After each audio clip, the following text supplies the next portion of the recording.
I'm Bryce Butler from Access Ventures, and this is More Than Profit, a show where I talk with founders, investors, entrepreneurs, and leaders of all kinds about living and working with purpose, how they do it, and why.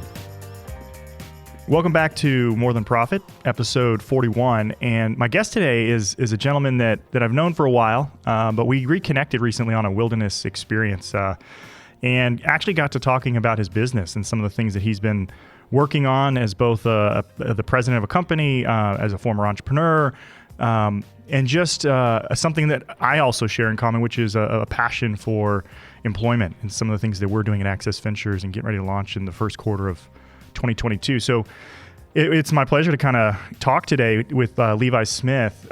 He is the president of Franklin Building Supply, which is a regional lumber and building material dealer with 14 locations and 650 employees across Idaho and Nevada. So what I think is important about that is just the size of the enterprise that he's running and kind of what we're going to be talking about today. Levi joined Franklin in 2016, so he's got a lot of experience around employee ownership.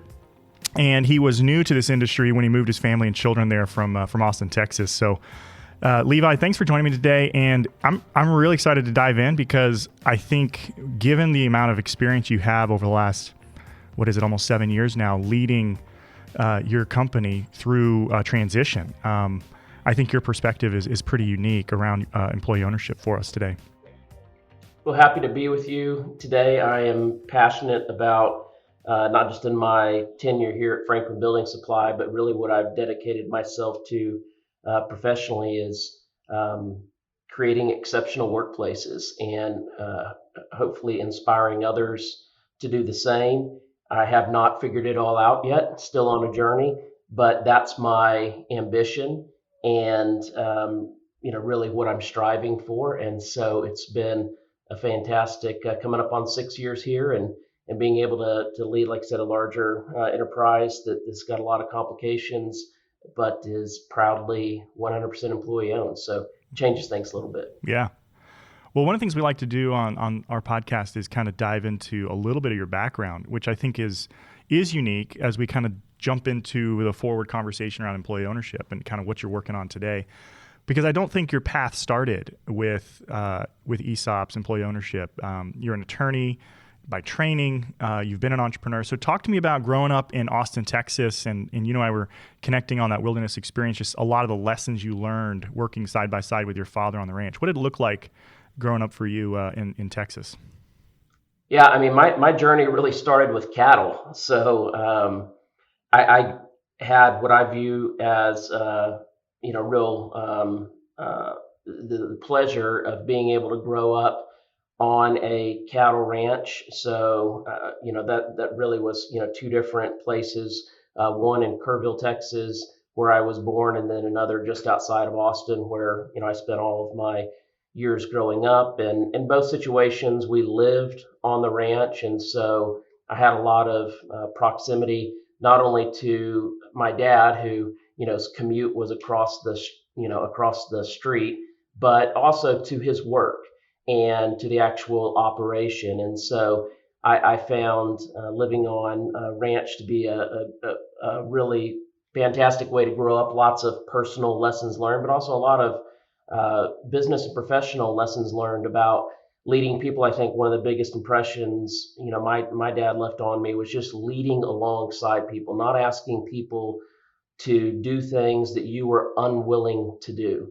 And, so that really made an impression upon me, just working alongside people.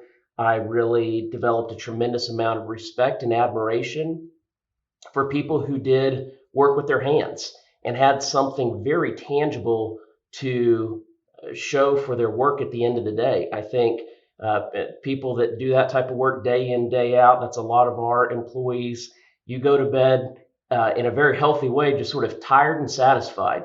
You know what you did. And so even though as I got older and left home and went to college studying business and philosophy, and then went on to law school and leading a healthcare company for 10 years and getting involved in the technology scene, which I was sort of interested in, even though I was growing up on a ranch. I was this oddity where I was I loved being on the ranch, but I was very interested in technology from some of my earliest years. So anyway, I got into more, what people describe as, maybe, knowledge work or information work, and it's much harder to see the results of your work each day. And I think the more senior you become in leadership too, it's sometimes hard to see the results of your work each day. So it's interesting, having that early experience and then juxtaposing that with what I do today. But yeah, I grew up on a ranch. I started my first business when I was 11, filed my first tax return. We sat around the table. I remember with my mom and dad talking about whether this was good for family finances because it turns out it changed the deduction for them. So, but I was interested in business. I just found it interesting. So I Yeah. was interested in business from the earliest days, interested in technology. And I think a lot of what shaped my career too is just how technology continues to shape and disrupt what we do today. And we think about technology today in terms of computer chips and the internet and everything else, but we could also describe technology in a lot of other ways, going back to the wheel and fire and everything else in terms of just advancements. And when significant advancements come along, they fundamentally change how businesses operate. Yeah. And so that's always been an interesting intersection for me. And anyway, after I finished up my tenure with the healthcare company, was doing some consulting and work with startups and trying to get a couple of smaller product companies off the ground. Decided I want to get back into leading a team day in, day out. And my wife and I started talking about whether we'd consider leaving Texas, which is no small decision for a native Texan. Yeah. And we decided that we wanted to raise the family in a smaller locale with easier access to the outdoors and a variety of other things that attracted us to Idaho. And everything fell in line to step in here with Franklin Building Supply that in 2015 was changing ownership. And Yeah. anytime a business changes ownership, things change, right? When you have that sign on the outside of the door that says under new management or under new ownership. And that's really what happened at the end of 2015. The company shifted from being privately held by a few people, including primarily second generation family owners, to 100% employee owned. And then that coincided with my arrival and taking over really most of the day-to-day leadership of the company and working through a Yeah. succession plan. And I remember when you and I were chatting a couple months back, that was actually attractive to you. So like as you were looking at different opportunities to kind of step into with your family, the fact that they were making the transition, changing of leadership, which you would have been doing anyways, any type of company. But I have to believe, with your background in philosophy and law, but also watching, learning these personal life lessons on the ranch, being an entrepreneur, you also were a coach, right? You started a consulting group to kind of help people build better cultures. I'm curious. Sometimes I'll ask people, because one of my heroes passed away last week, Colin Powell, and he had these like 13 principles. And I'll even have my team members write out kind of principles for their own living and what are the values that inform and define who they are and what they're about, both at home and in business. What are some of those? You've said a couple of them, like leading alongside people. As you've kind of matured and now kind of in the work that you're doing with Franklin, which we'll get into here in just a second, what were some of those principles that I think helped inform your search, if you will, for that opportunity? Like at that point in your career and with your family, what was important to you? What were those values informing that for you? So there are a couple things I just highlight right at the start, and then we can maybe dive into some more as we want. But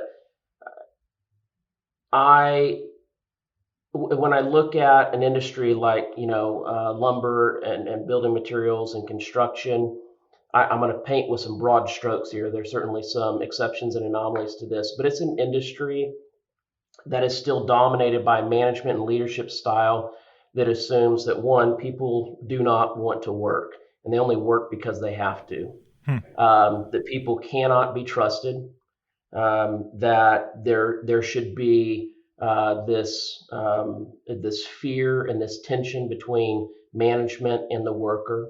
That you need to do a lot of policing to get any work done. If left to their own devices, employees would just steal in terms of time. Maybe not objects and cash, but just Sure. Sort of take away. And so those are some very, what I view not only as dated leadership and management approaches, but I think extremely ineffective leadership and management approaches. So I think there's a fundamental misunderstanding of actually what drives people and what they're designed and created to do, and then what drives organizations. And so I'm a firm believer in the idea that people are designed to labor. They are given, whether you believe that it's God given or you believe it's a talent you developed over time, you are given or you've cultivated skills and abilities that need to be contributed to the organization and to the team and to society at large, and that it's a place that you find a lot of worth and value in an appropriate way. Everybody needs to, put a roof over the head and food on the table. So certainly there's a necessity aspect, but I think we're made and we're designed to do work. We're designed to tend the garden in some capacity. And so I start with that premise that people actually want to work rather than just need to work. And so if they want to work, how do we put them in a place where they can reach what I describe, in our company and in conversations with others as their God-given potential? I want every individual to have that opportunity. And what I saw in this industry was it's an industry that had very few examples of people leading and managing like that. It was an industry dominated by, again, what I would consider a more dated management, sort of methodology or philosophy. But I would also say it isn't just about the timeline. It isn't that just went out of favor. I would argue all day long why I think it's actually the most ineffective style. So when you think about just fear, fear is very effective in the moment, right? So all of a sudden, if somebody, shouts fire, right, in the classic example, the movie theater, and why there's a lot of, this isn't a legal podcast, but that's the top example, right? It means something different in that situation because fear generates a response, an immediate response. The problem is it's fatiguing. Sure. It's not sustainable over the long term. And so if the primary tool that leadership or management has is to sort of lord something over their workforce and to motivate them or punish them or reward them by fear, it will get a quick response, but it's not a very sustainable response. And what happens is the organization over time only retains or attracts people that are willing to put up with that. And that's sort of another subject, why people get into a spot where they're willing to put up with that, and that's kind of a deeper issue. But it doesn't assemble the best team, right, and make for the best team. So that was one big piece. Just the opportunity to come in and not only help shape what I would say the founder of Franklin Building Supply and his son and daughter who were leading it when I got here, what they wanted it to look like, but hadn't necessarily been able to turn it into. So they had all the aspiration in the world, but not all of the execution on that. Yeah. So there's good alignment there. But I want to show that it's possible to lead and manage differently in this industry. And again, there's some other examples of folks doing this. It's not all or nothing. And I think that's an interesting, because I literally this week was having a conversation with a friend just about the workforce in general, and just how what I love about that value that work is a place of value creation and value contribution, versus what we see is wage earners just exchanging time for money. So they're living paycheck to paycheck. So they're just showing up. And so really it's an exchange of time. There's not really a value contribution or a value exchange. They're being rented. Yeah, exactly. I mean, and I say that in an intentionally somewhat provocative sort of way. They're being rented. And so this gets to the second piece that was really attractive to me about Franklin Building Supply in particular. So the first one is more about the industry, and I kind of wanted to get back to my roots without offending anyone in the startup tech community and legal and healthcare. Those are very credentialed industries, very very different from what I grew up around at the ranch with people just doing work with their hands. Maybe their educational level wasn't, didn't go, maybe even beyond. They didn't even maybe finish high school, let alone beyond. And that for me was a workforce that I wanted to be attentive to. And so, that was of interest in terms of the industry. But when you think about the company in particular, being 100% employee owned, the other piece for me, and it's very much tied to the first point that I was making, but I believe that it's really critical in the United States for people to reevaluate how they pay for work. And I think that when we think about issues in terms of, economic inequality and all the ripple effects that creates, and destabilizing society in different ways, and stress and strife that we have, that covers a lot of sort of areas. But when you dig into it, comes back to issues of economic opportunity and economic inequality. One of the easiest and one of the most essential ways of addressing this is to start treating employees as more than just people whose time you rent, and start to treat them as people who share in the profitability of the enterprise in some shape or fashion in a meaningful way. And so there are a variety of ways that people can share in ownership. Being employee stock ownership plan at ESOP is the most common way, and maybe the way that people know the most about. But there's some other ways in terms of profit share and phantom equity and 401k contributions and other things that can be done. But we're at this tipping point in the U.S. where just under half of employees in the U.S. have some type of ownership or profit share in the enterprise they work in. And I think if you were to take a step back and say, what if instead of that being, below half, that was just passed and we reached a tipping point? And what if we go beyond the tipping point and it was 100% of companies that did this? I think the shift from renting people's time to expecting them to contribute and to participate in the benefits of working at that enterprise beyond, again, just an exchange of dollars for time, would not only be the right thing for the business and for the economy, but it'd be the right thing for the people. And so that's something that very much attracted me. That's great. I believe in that model, and it was an opportunity to really help accelerate how that model changed things at Franklin. Well, and what I want to park there just a second. I've got a couple statistics from a recent report, and kind of going right in line with some of the things you said. 43% of families and 61% of families of color are asset poor, meaning they don't have sufficient liquid financial assets to sustain their households at or above the poverty level for 3 months if they lose their income. 28% of senior citizens in the U.S. retiring between 51 and 61 had zero or negative financial assets when they died. And 54% of all households lack sufficient financial assets to invest in opportunities that increase their financial mobility. And so I think you kind of tipped on it, but I think if you could do two things. One, explain employee ownership, because I think a lot of times when people hear that, they think of the granola co-op down the street. So, sure. which is a version. Co-ops are a version of employee ownership, but what is it? And then is that possible? Can ESOPs, can employee ownership contribute to building assets for low and moderate income communities and people? And if so, how does that work? How does that actually happen through a company like Franklin Building Supply? Yeah, just to start off with another stat that I think is helpful here.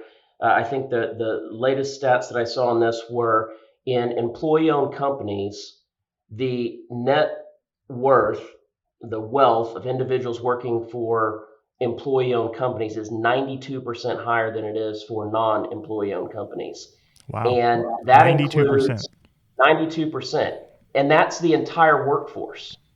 That's not just white males. That's not just whites. It's all the way through the organization that employees of an employee-owned company have a net worth that's almost double what the average net worth of other workers is. And so I think that's really compelling. So but let me answer your question. So an employee-owned company is when you hear the word employee-owned, what usually they're talking about is an employee stock ownership plan, and that's a particular structure under ERISA, which governs retirement plans, federal law. And what an employee stock ownership plan is you can have a company that has a small percentage of their company that's employee-owned all the way up to 100%. And the carrot that the federal government dangles in front of companies to incentivize them to become employee owned. And this is a good example of how some good tax policy could fundamentally shift how many people are or are not owners in some shape or fashion of their company. And 401k tax policy and stuff is another good example of how this can be used to workers' advantage. But for employee owned companies, whatever percentage they are employee owned, they basically do not have to pay in federal corporate taxes. So we're 100% employee owned. Not all employee owned companies are 100%, but we're 100% employee owned. And so that's the carrot that's dangled. So all of a sudden, money that we would be paying to the federal government, we now can use those funds to work through the actual ESOP transaction, which is a trust buying the company for the benefit of the employees from whoever owns it, prior. And so the first thing you do with those funds is you actually use those funds that you would have been paying in taxes to fund the transaction. So the company's cash flow is what's actually funding the transaction. And then it simultaneously, but it accelerates even more once that transaction is complete in terms of the balance sheet. Those funds, again, that would have been paid in federal taxes, corporate taxes, those funds are now contributed to the trust and build up value in that trust for the employees. And the great thing about an employee stock ownership plan is that employees don't pay out of their wages to earn ownership. Employees contribute their time and they earn ownership. And so it's not reducing their take-home pay to get them some ownership. They maintain the same take-home pay while they're also earning ownership, which is why, again, the federal government incentivizes this, because employees are building retirement wealth over an extended period of time. And if employees have more wealth and have more set aside for retirement, it reduces the burden on society at large as they age to figure out how to fund, retirement and healthcare and stuff through Social Security and Medicare. So again, if we had an entire society where, whether it's through 401k matching or ESOPs or other avenues, employees over an extended period of time had an opportunity to share as an owner in their work and in the profitability that the company generates, then all of a sudden we kind of fundamentally shift how a society works in terms of the economics and some of the key issues that continue to vex us today about when is Social Security and Medicare going to run out, and income inequality issues. And if you think about it from a company standpoint, how irrational is it to say, well, wait a minute, every company sells things, it turns out, and otherwise they're a nonprofit, right. And there's some for-profit nonprofits out there, all right? But if you're a company that's going to stay in business, you've got to sell things and you've got to generate positive cash flow over the longer term. So you have customers out there who you need to have enough resources to buy whatever it is you're selling. So why don't you want to embrace a structure that allows people to have the cash flow and the wealth to buy the very things that you're selling? Concentrating. I think people that start companies and risk capital and other things, zero issue with them having a disproportionate share of some of the proceeds as they've risked more up front and in investments or startups. But to just share some of that with the people who are building the very enterprise that you're the disproportionate beneficiary of.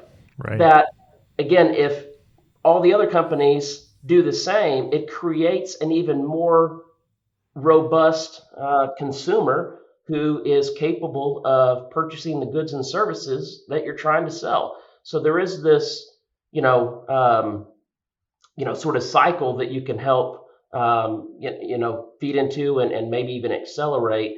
And I think in the U.S. it's just so important for us to get over this, sort of hurdle, and for it to become, more likely than not that people are working for companies that share in their ownership or profitability. And I think it's a way that private enterprise can really be part of this solution that is proving year in, year out Yeah. to be a huge Well, and challenge it for really is society. truly living that value you said of so when they're contributing their time, we're not renting their time as owners and paying them a wage. They're still earning a wage, but then they're also vesting they're themselves a part of the success of this organization. So therefore, what I've oftentimes heard as I've talked with people is there's even a mindset shift in the worker, that I'm an owner, and so therefore my contribution, it's not like clock in, clock out, but like I am actually more interested now in the overall success of the company because their win is my win. And so I've heard that mental health, emotional health is better. The opportunities for advancement, leadership, skills development are more a possibility because, again, the overall success of every individual contributor versus employee is kind of what makes this thing work. And how have you seen that play out? And what could you give me an example at Franklin Sure. over the last 6 years of like how you've really seen that play out for you? Yeah, so I think prior to becoming 100% employee owned, in 2015, and really starting that in earnest at the beginning of 2016, again, despite best efforts and aspirations otherwise, we had an environment, a culture, workforce that by and large was still under some management philosophies where it was just an exchange of time for money. And so people feel trapped, even if they are paid well. They feel trapped because it doesn't take them long to figure out that I can only earn more if I contribute more time. And where does the time come from? Well, it comes from time outside of work, time with the spouse, time with children, time with other things that are important to us, whether it's civic activities or faith communities or whatever it is. And so we all know that time is finite. And we all know that we can't just create more time. And so at some point, those employees feel trapped. And when you feel trapped, you feel kind of desperate. And it's easier for some form of despair to sit in, where you just feel like this is a little more limited than you would prefer. And so I think as we transition to being 100% employee owned, I would almost describe it as kind of waking people up that had gotten sort of lulled to sleep in this model of, look, I mean, I show up, I clock in, they pay me for the hours that I'm here, and that's all there is here. To understanding there's a real opportunity to contribute today to increase the value of the company that you will directly, not indirectly, you will directly benefit from over an extended period of time. And so I think we had folks really kind of wake up. It sort of, maybe knocked the rust off or sort of jostled them loose. And then we had, we're still what's considered somewhat immature as an ESOP in terms of it takes, 8, 10 years for really an employee ownership culture to really set in, and for Mm-hmm. people to get in, really understand it and get into a rhythm there. And what So, are those triggers? Because I remember you mentioning that to me. There were two things I remembered most importantly. One is the role of the trustee, because you talk about mhm, because it is a complicated structure, and so I mean we can't get into all of it. You're a lawyer, you're passionate about this, but you talked about the importance of the role of the trustee and their representation of the employees on the board, because there still is a board that governs, right. right? And then you also mentioned this transition that it took a little while for people. So can you peel back that onion a little bit and help us Sure. understand those two things? Yeah, let me start with the second question, or latter part of Sure. that. So I think as people were waking up and trying to figure out what does being employee owned mean, what most people know about obtaining ownership is they have to pay for the ownership, right? I mean, so something as simple as they can buy a share in the public stock market. Or even for a 401k, right? They have to contribute. Maybe there's a match from the company, so they don't have to pay for that. But they've got to take some of their take home pay that would go to other things, and they've got to contribute that to get any type of ownership. So, helping people understand that they were going to obtain ownership by continuing to work for the company year after year. There was a mental hurdle to get over there, which just required education and required a lot of communication. And then I think people also were struggling trying to figure out, well, what type of ownership is this? Hmm. And one of the things we talked to them about, they're folks that came up to me, they might be driving a forklift for us, and they said, when can I start telling you what to do? And that's a fair question. So we Yeah, were it is. telling them, you're an owner now.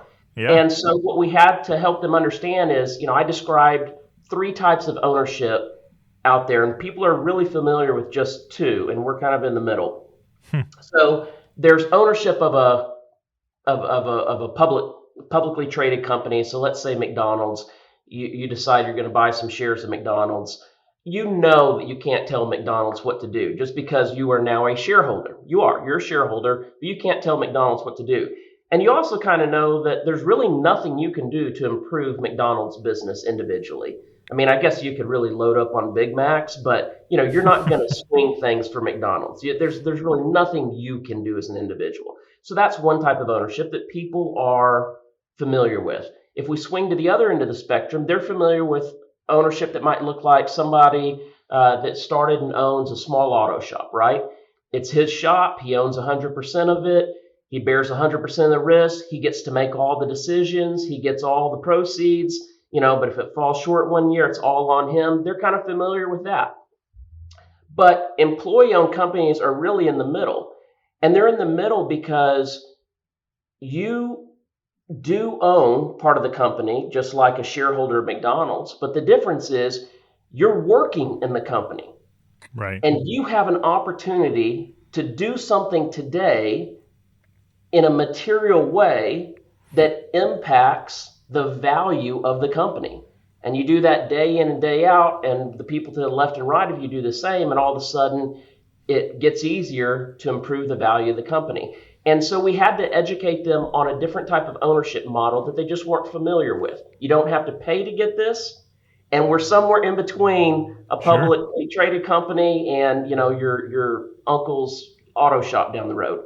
So I think that's something that we had to work through, and that's another piece of people just digesting that and understanding that, and working through the mechanics. And then the second part of your question about the trustee, I think one of the things that's really important to understand about employee-owned companies, and again, this is governed by federal law under ERISA, but the way that this works is when the trust is established, which holds the shares for the benefit of the employees of the company, the trust has a trustee.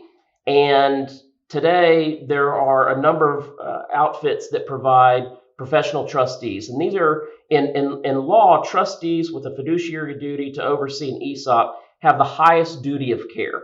So you think about, as a parent, you and I both have kids, we have an extremely high duty of care that society and law holds us to with respect to our children that our neighbor doesn't have with regard to our children, right?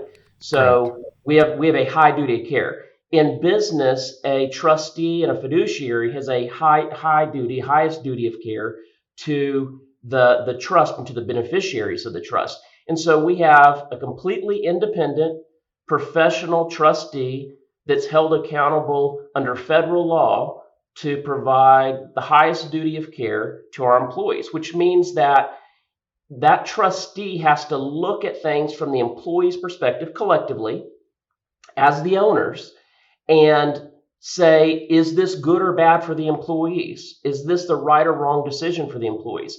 So in our arrangement, that trustee actually nominates who's on the board and approves who's on the board every single year. So we don't get to self-nominate. We don't get to, ramrod anything through. That trustee holds that power.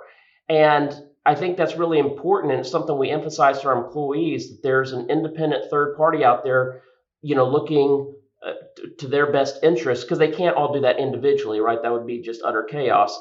But you have an individual doing that on their behalf, and that individual isn't me, isn't someone else sitting in our executive suite or a prior owner, or even we do have a fiduciary duty on the board as well. But that trustee is really a key representative for those employees and employee stock ownership plan. Man, it's awesome.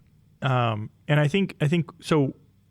I love it, and the idealism of it is pretty powerful, and I think inspiring. I would hope to the employees as well. But I have to ask, like, kind of in closing, because we could talk. We talked for I think 2.5 hours in that car ride. So I got to try to streamline it here, but.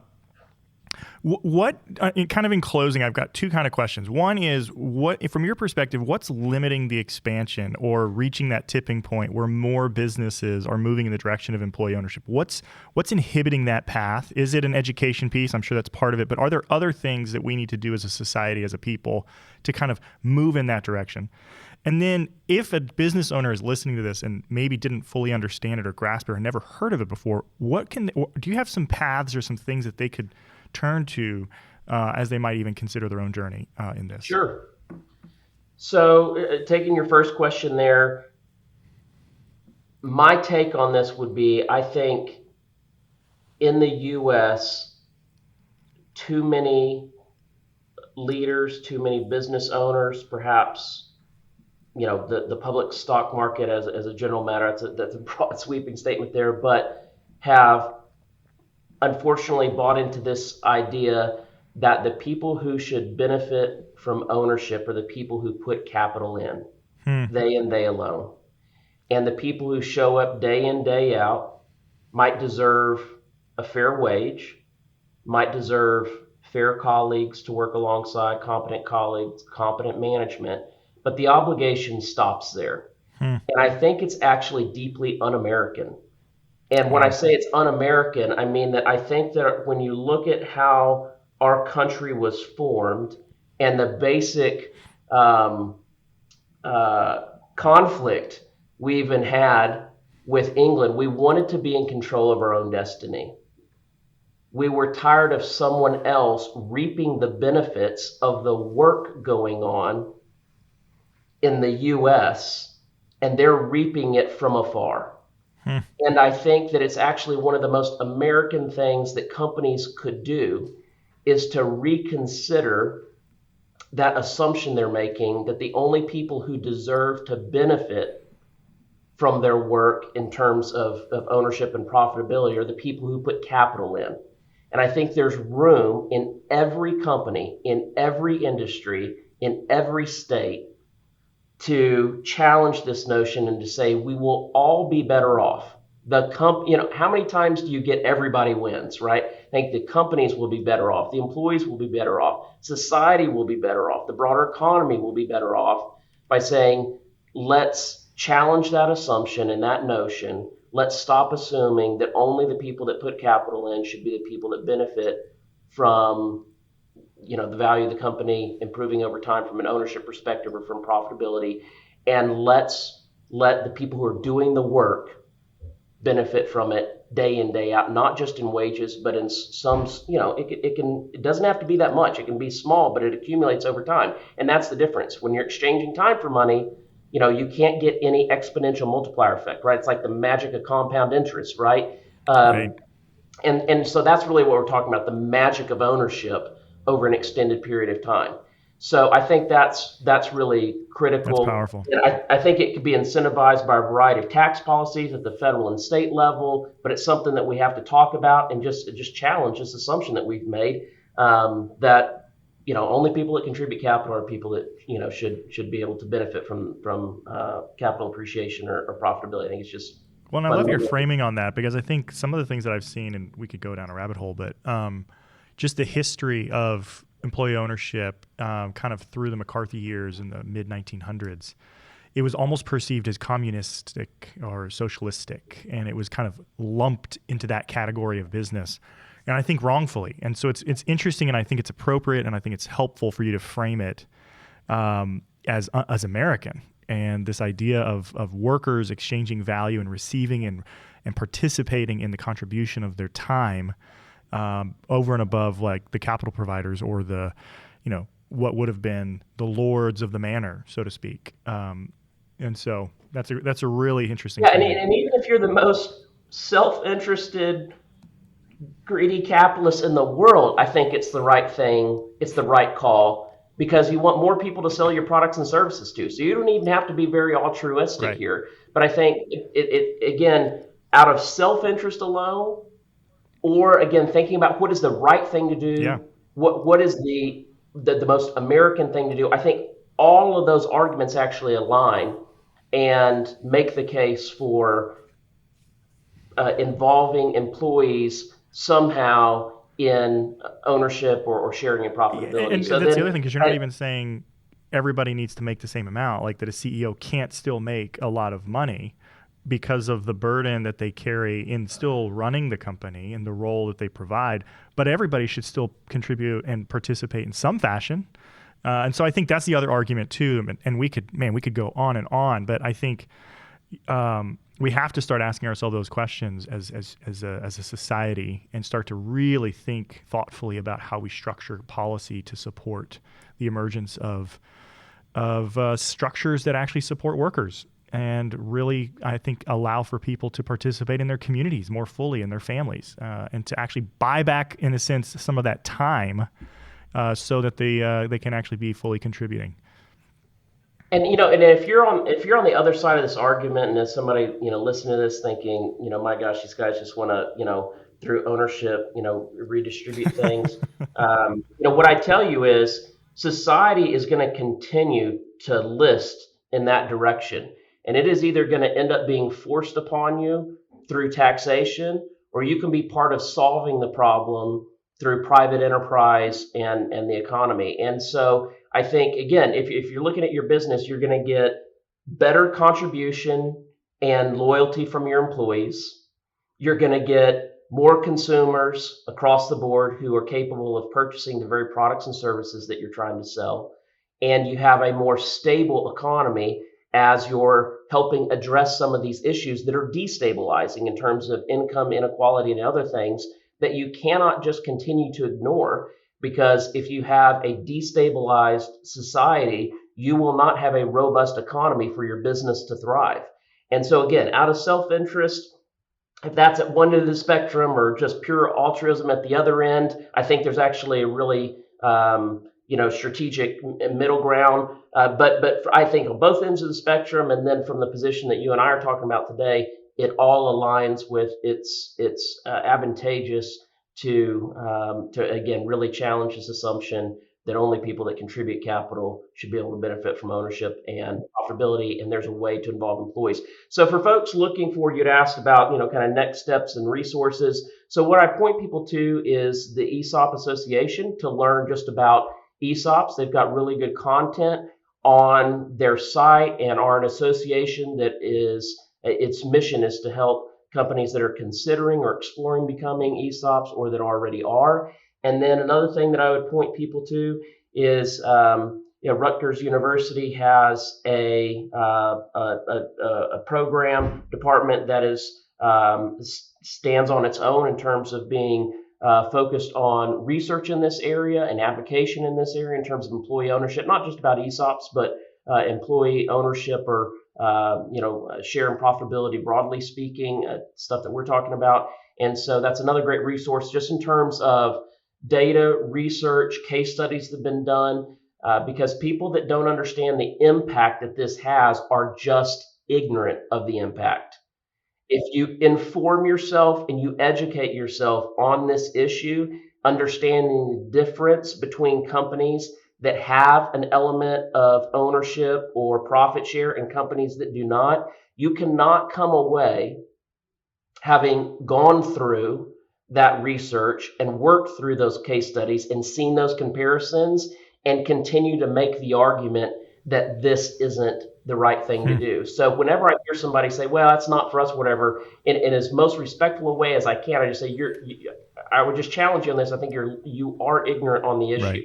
And I challenge you to go back and look at it. And I think what you'll find is that when you actually dive into this and look at it, there's such a compelling case that you're going to look at this differently than you do now. And so I challenge anybody that maybe this conversation doesn't sit well with them, or sort of makes the hair on the back of their neck stand up because they think it challenges some of their long held assumptions about free markets and capitalism and everything else. Just go get educated on this, and don't make assumptions. Go get educated, learn about this. And I think what you'll find is that your business would be better, your people would be better, the economy would be better, society would be better.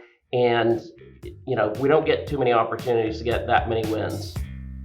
As always, stay up to date by subscribing wherever you get your podcasts. And while you're there, drop us a review so others can find us as well. More Than Profit is a production of Access Ventures. Direction, design, and editing is done by Render, a public benefit innovation as a services corporation in Louisville, Kentucky. To learn more about their work, check out workwithrender.com. As always, I'm Bryce Butler with Access Ventures. Check out our work at accessventures.org. Thanks for listening.